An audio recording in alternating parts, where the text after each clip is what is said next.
We got Mowgli and then we got Wessels. Wessels means bones. That's like they're the two best ones we have. The reason that I say that is because a lot of these other horses they use them for show, like the showing. But Wessels and Mowgli, if anything ever got out, if we ever had to help people get their cattle back inside or into their property, then we can take both those horses and we can rope off of them. We could drag cattle if we had to, or sort them, and that's why they're the two best ones we have.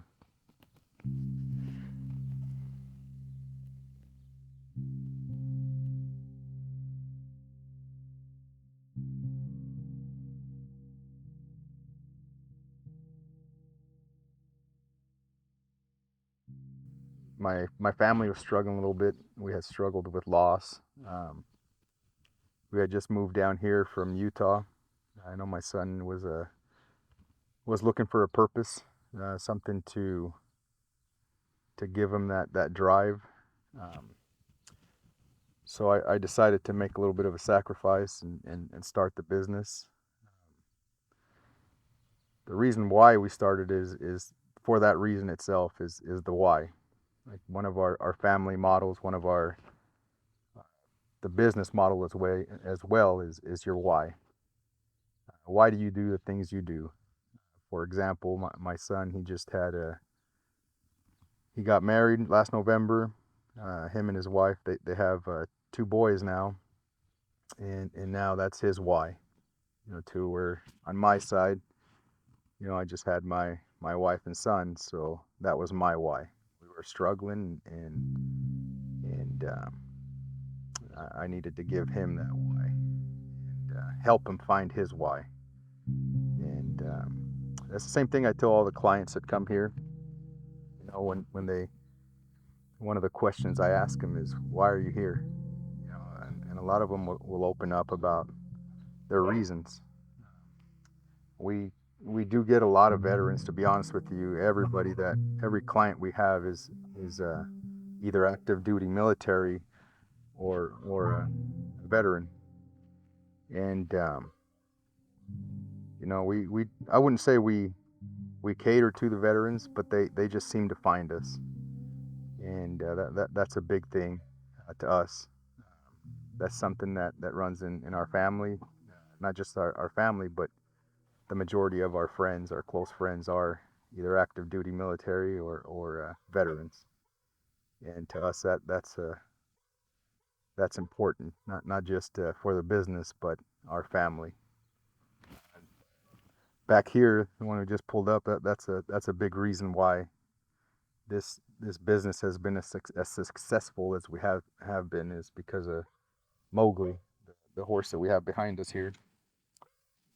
Um, he's been a big part of the business,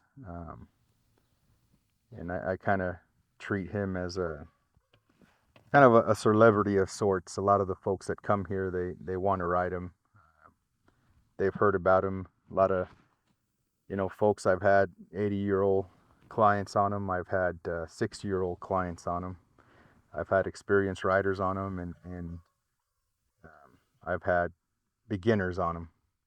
And we could also take him to an arena and rope off of him and compete, or take him to a sorting pin and use him in a competition. So that's a big reason of our why. Like I said, is that struggle that we have, that this helps us. Every morning we get up about 4 o'clock in the morning. We drink our coffee. We feed our horses. Sometimes we ride them early in the morning. And, it's just a part of our life.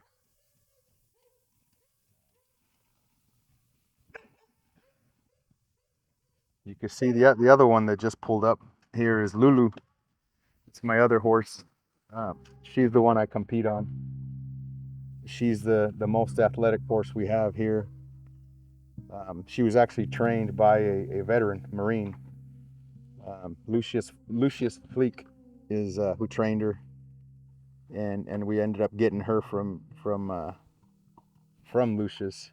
Like I said, for some reason God puts veterans and active duty military folks in our path, and I believe that's where He wants us. That's where He sees that we could help. Um, I believe that is our why. We're a family that has always been. I coached lacrosse. I coached my son in a lot of sports, and somehow, we always got the kids that needed us, needed help, and it kind of carried over into this.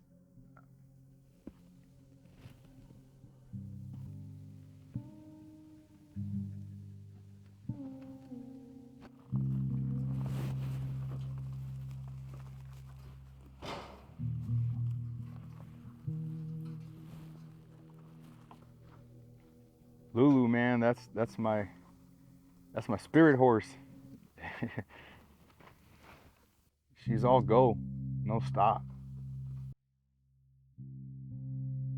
When most folks when they come here, they usually, the first horse that they get to meet is Mowgli. The reason is he's got that special connection with our family, and he's also the one I trust the most. If The way I see it is, if I trust a horse enough to put my grandma or my mom on him, then that's the horse that I would put a beginner on. So that's the first horse you'll see that you'll get to ride on. Um, Another one is Wessels. Wessels is Bones in Spanish. He's another one that a lot of folks get to ride.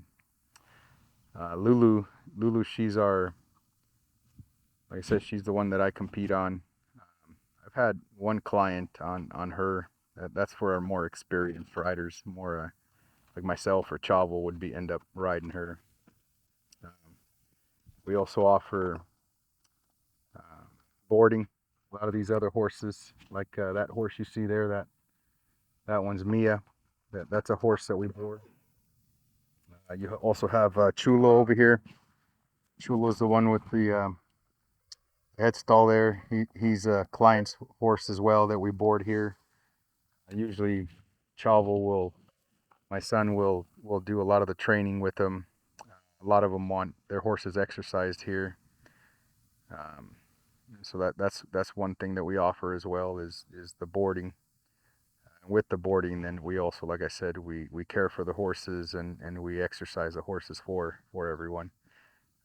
Another service that we do here is breaking of a horse. If you bring us a horse who's never been ridden, uh, Chavo is the one who does that service. He'll take them for about 3 months. He'll ride them about 4 or 5 days a week and put that training into him. That's why you see that pole down there. Is he'll tie him off to that pole and kind of work him a little bit and teach him all the ground manners. So if you want to just grab him, take him out. Sorry. Yeah, I gotta grab Mowgli. So if you just want to take him in there for me.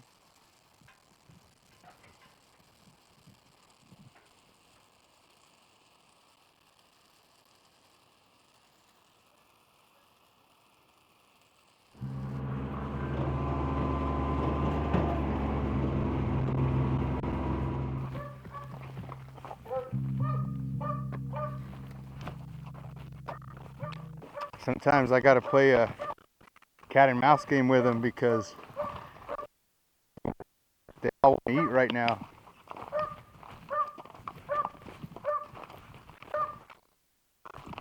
So I almost got to show them that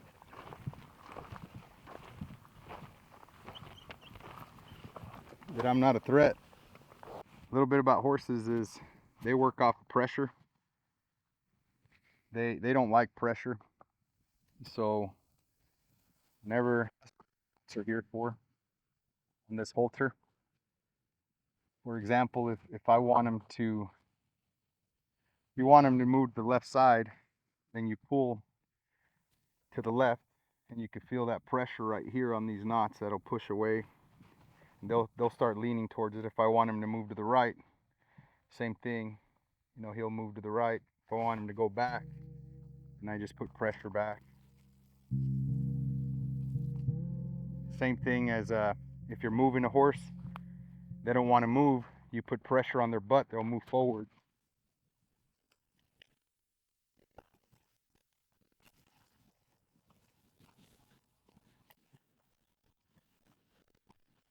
You want them to stop, you kind of pull away from them, they'll stop. So that's how horses work, off of is pressure. A lot of your legs, a lot of people think it's your hands, but it's your legs and your hips that provide that pressure. That would be like your knots. Your legs and your hips are what move a horse. This right here, another thing about horses is when they're relaxed, they'll kind of lick their lips, kind of like how he's doing right now. That's how you know a horse is relaxed. You just got to learn how to read horses. Another thing is they'll say, you know, if a horse pins his ears back, horses they don't use their eyes much. They use more their ears to see everything. If you notice his ears moving, if I'm talking, his ears will start moving around. He'll listen to stuff on the side, his ears will move wherever. That's kind of his a lot of another way to read a horse. Another thing, whenever I tell folks, if you see his ears pinned back this way, you know you're in trouble, because he's either about to buck or kick or something. That's their way to let you know they're mad. You know, and there's a lot of things about horses, you know, like a lot of touch. They work off of touch. I mean, they could feel a fly land on their back. You know, they could feel that. You know, you rub them here. That's like rubbing a dog on his belly. That's how these horses work, is just off of touch and feel and emotion. A lot of it is emotion. If you're nervous, you know, that's they get nervous.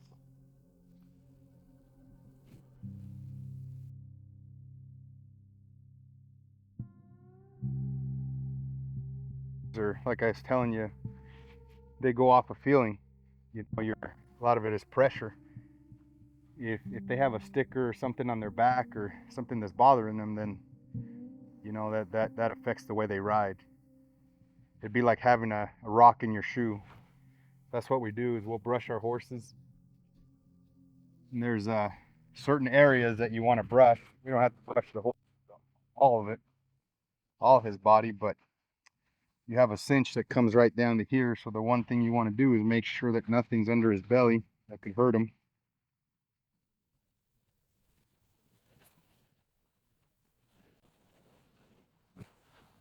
On his side right here in the middle of his body, straight down the back. Then I run my hand, make sure there's nothing, you know, any cuts or anything that could hurt him, that would bother him during the ride. Do the same thing on the other side.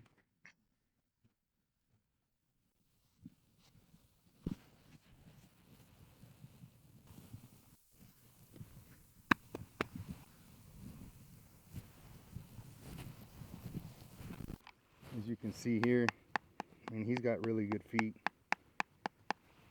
And that's what you want in a horse.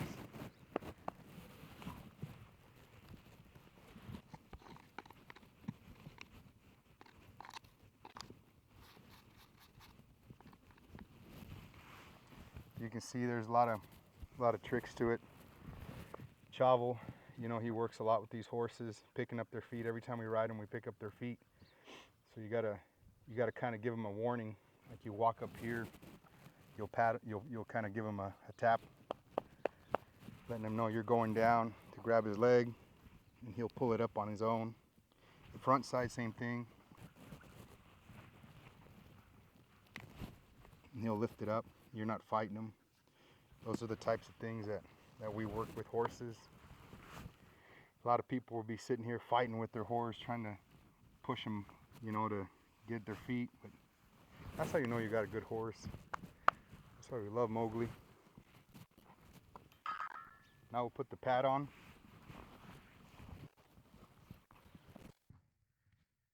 If I put the pad down and I go forward, then that's going to pinch his hair, and it'll be an uncomfortable ride for him. So everything has to go a certain way. There's a reason for it. You always want to put your pad up a little further and then kind of move it back. instead of having to put it all the way back and then moving it forward where it could affect the horse. We'll grab the saddle. You know, everybody has their own way of putting on a saddle. A lot of the people go on the opposite side that I do. Like I said, everybody has a reason.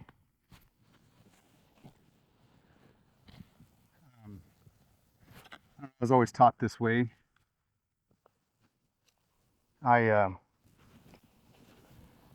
You know, everything has a purpose.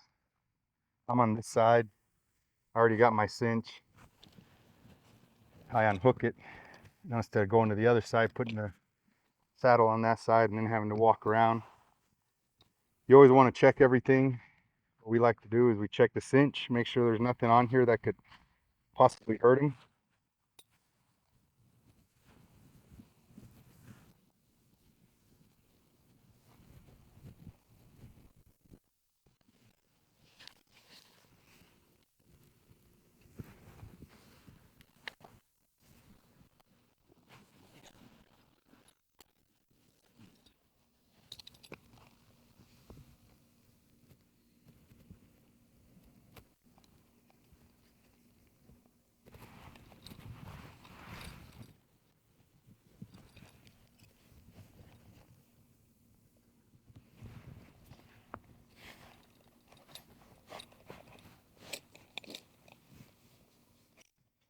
Say stuff like this, you know, I'm sure your camera will pick it up, but just everything's so calm, everything's so quiet, so soothing.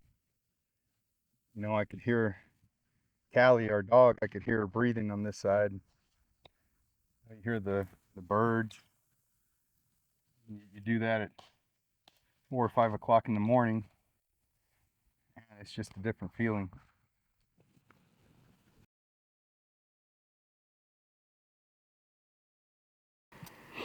This right here is the one we normally use on him when people that have never ridden before. This is a charro bit. You know, you have your Western, your traditional cowboy bits, and then you have, this would be more of like a charro bit, like a Mexican vaquero bit. And this is what we'll use on Mowgli.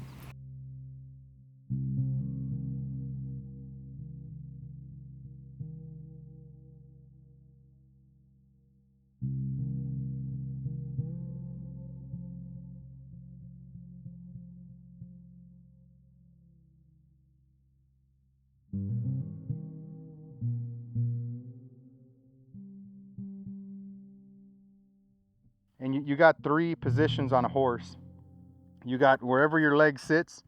Most people that are learning to ride will just use that one position, which is right in the middle, right where your leg sits.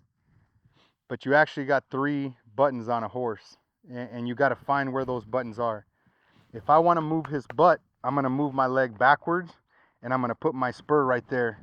And see how he kind of swings his butt around. If I want to move his front shoulder and swing him around this way, I'm going to move my leg forward, and I'm going to push on that. You'll see him kind of move his shoulder.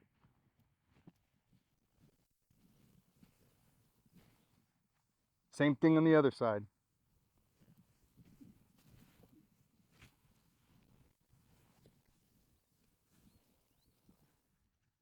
And see there how he kind of just threw his shoulders over to the side. That's how you use them. Right in the middle, you know, most people, that's where they ride, and they have a lot of problems, and they won't ever get that potential out of their horse. It's when they start learning how to actually, they call it horsemanship. Once they start learning that horsemanship, that's something that I struggle with. You know, that not only do I research videos, but I also have a good buddy of mine that I go to for lessons. You know, I like to stay sharp, and I like to see other trainers and how they do things. And Josh Staggs is one of them. You know, he's who I recommend when somebody can't come to us. Is I say Josh Staggs. He's a Army veteran, and man, that guy, he just the way he explains things. It's not just about knowing how to ride a horse. It's about helping people understand what horsemanship is and how to use it, and he's very good at that. And a lot of the things that he's taught me, I've actually used in our program. Um, but that's one thing that we try to emphasize here is horsemanship, not just how to saddle a horse or but it's, hey, you're going to use this, but this is why you want to use it. This is how to use it correctly. Those are the things that you learn here.